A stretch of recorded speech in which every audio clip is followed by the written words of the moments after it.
اب دیکھیں نا آپ ایسی باتیں کرتی ہیں پھر کہتے ہیں ان کو غصہ نہ آئی ہے. یہ دیکھیں نا آپ نے بھی تو پرووکیشن کا جھنڈا اٹھایا ہوا ہے. نہیں وہ تو ذرا حامد صاحب ذرا اس پہ بتائیے گا. جی گو اہیڈ جی, the floor is yours Hamid sahab. Talat بھائی ٹائم دیں گے آپ مجھے؟ Go ahead please.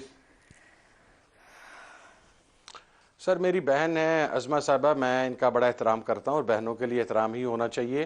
اگر میں الیکشن کمیشن نہیں ہوں تو سپریم کورٹ آف پاکستان ان کا نام بھی نہیں ہے کہ یہ ہمیں سکھاتی پھریں کہ کون سی لسٹ جمع کروائی اور کون سی لسٹ جمع نہیں کروائی. ٹھیک ہے. اور دوسری بات یہ ہے کہ جہاں تک انہیں اس چیز کا ہے, بہن میں آپ کی گفتگو میں ایک جملہ نہیں بولا. عظمہ بہن میں اس وجہ سے اوائڈ کرتا ہوں کہ میں اگلے کی بری سے بری تنقید بھی تحمل سے سنتا ہوں. So please I request. اچھا دوسری بات یہ ہے طلعت صاحب کہ میری بہن شیلہ صاحبہ نے یہ فرمایا کہ ہم نے اپنے ماضی سے کچھ نہیں سیکھا. میں اپنی ان دونوں بہنوں کو عرض کرنا چاہتا ہوں کہ 90s کے ایرا کے اندر اور اس کے بعد 2008 اور 13 کے اندر جو کچھ پاکستان مسلم لیگ نون اور پیپلز پارٹی ایک دوسرے کے ساتھ کرتی رہیں, آپ کے علم میں ہے کہ وہ پورے یورپ کے اندر وہ سب کانٹیننٹ کے اکثر نصاب کے اندر پندوہ نسائے کے نام سے پڑھایا جاتا ہے کہ جو واضح و نصیحت کے لیکچر وہاں پر دیے جاتے تھے, جو موریلٹیز کے بارے میں وہاں پر بتایا جاتا تھا, جو پاکستان مسلم لیگ نون کی قیادت محترمہ بے-نظیر بھٹو کے بارے میں باتیں کرتی تھی, جو میاں شہباز شریف صاحب زرداری صاحب کو گلے سے پکڑ کے کھینچتے تھے, وہ تمام چیزیں اخلاقیات کے کورس کے اندر پوری دنیا میں پڑھائی جاتی ہیں. یہ صرف ہم غلط ہیں, ہم نے اپنے ماضی سے کچھ نہیں سیکھا.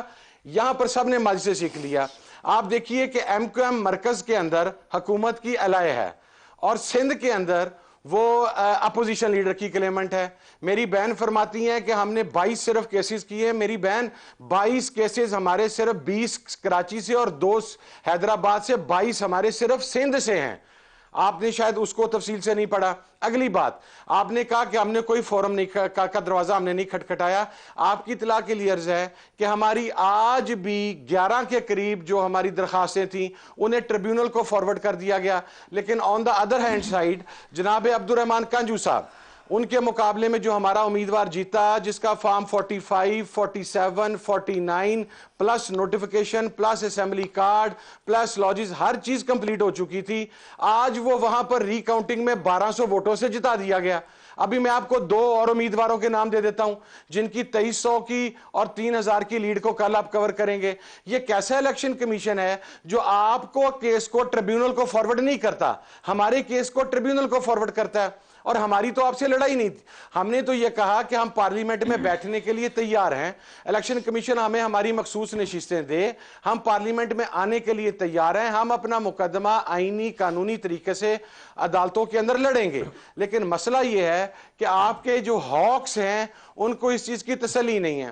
اور دوسری بات, جس مینڈیٹ کی بات میری بہن عظمہ بخاری صاحبہ کر رہی ہیں, وہ ذرا میاں جاوید لطیف صاحب سے بھی پوچھ لیں کہ وہ مینڈیٹ جو 9 تاریخ کو ملا ہے وہ کیسے ملا ہے. ان کی تو اپنی پارٹی کی جو مین سٹریم سیکنڈ ٹیئر لیڈرشپ ہے وہ خود اپنے منہ سے کہہ رہی ہے کہ ہمیں مینڈیٹ 8 کو نہیں ملا, ہمیں مینڈیٹ 9 کو ملا ہے. تو ہمیں تو کچھ کہنے کی ضرورت نہیں ہے طلعت بھائی.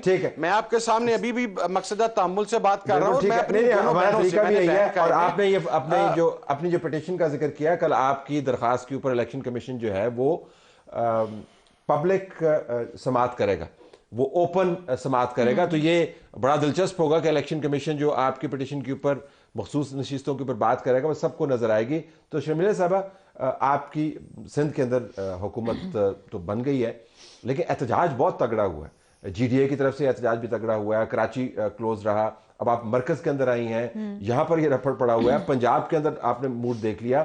تو اوورآل آپ کو لگتا ہے کہ جو ایکو ہے کہ سٹولن مینڈیٹ یہ گونج جاری رہے گی اور ڈسرپٹ کرے گی, آپ کے خیال میں یہ چلتا رہے گا اور آپ اپنا کام چلا سکتے ہیں؟ دیکھیں طلعت صاحب, اس ملک میں کون سا ایسا الیکشن ہوا ہے جس کے اوپر یہ دعویٰ نہیں کیا گیا کہ وہ سٹولن مینڈیٹ ہے؟ 2018 میں کیا ہوا تھا؟ آر ٹی ایس بیٹھ گیا تھا, 3.5 سال ہم یہی کہتے رہے کہ جی سلیکٹڈ حکومت آئی, ہوا نا, یہی ہوا نا. کسی نے 2013 میں 4 حلقے, 2013 کے اندر بھی یہ ہوا کہ جی پہلے ہی وکٹری سپیچ آ گئی تھی رزلٹس آنے سے پہلے.